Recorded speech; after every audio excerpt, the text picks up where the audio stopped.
Is it fair to say, therefore, that the early Netziv vastly differed from the later Netziv? And was that a result of the change that happened in Lithuanian Torah scholarship?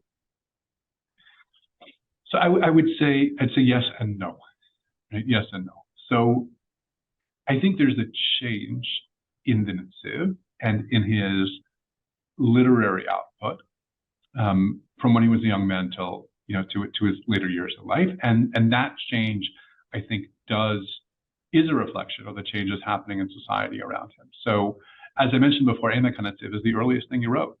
Right? He never publishes it. And I don't think that's a coincidence. The work that he does publish, so this work is filled with references to the things he was writing, and the things that he does publish have none of these references in them, whatsoever. And I think that is a reflection of the fact that when he was writing Emek HaNetziv, he was a young guy. Right? He was a bacher in Yeshiva, a bright one, and a well-connected one, but he doesn't have the responsibilities of anybody else, on his shoulders.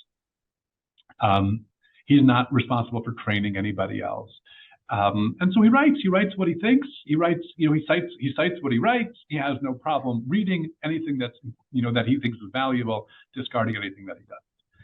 I think that once he becomes a Rosh Yeshiva, I think that the calculus is different. I think that he does feel a responsibility to be more careful with where he sends his readers, and to read what, to engage with what. And I think that's partially because the world around him has changed as well. So I noted that in the early 19th century, which he's very much a product of, even though he's only born in 1816, he comes on the, on the heels of that, but he's very much tied into that world. Haskalah is not a real threat. It's not a real threat to anybody in the traditional world of Torah learning in the Lithuanian circles. By the middle of the 19th century, that changes, and it has found its own ground. There's a school for training modern rabbis that's founded in Vilna in 1848.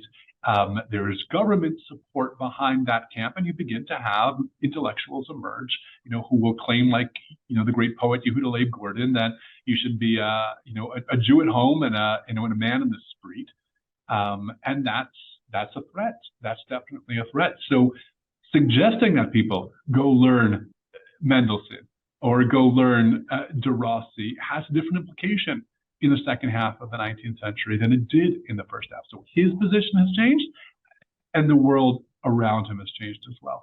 But all that having been said, we know that there were some really interesting people who came to learn in the Yeshiva of Volozhin in the second half of the 19th century. People like Chaim Nachman Bialik and Yosef Berdichevsky, people who would go on to distinguish careers well outside the world of traditional Judaism, people who were deep thinkers in a whole bunch of different ways. And what they all have in common is they all came to learn with the Netziv. By the second half of the 19th century, the Netziv is giving shiur, and Chaim Soloveitchik is there as well, right? Chaim Brisker was also giving shiur, and they give very different shiurim. They're very different people. They have a very close relationship, but they're very different people. And this type of student, and there were plenty of tremendous Talmidei Chachamim who learned with the Netziv as well.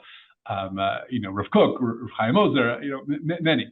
But that type of student seems to be attracted to the Netziv, even in his later years, because there seems to be something that they sense, about the way he writes and about the way he thinks and the way he's interested. And like I said before, it comes across in his Chumash shiurim. It comes across. It's there in Ha'amek Davar. You can't take it out of him.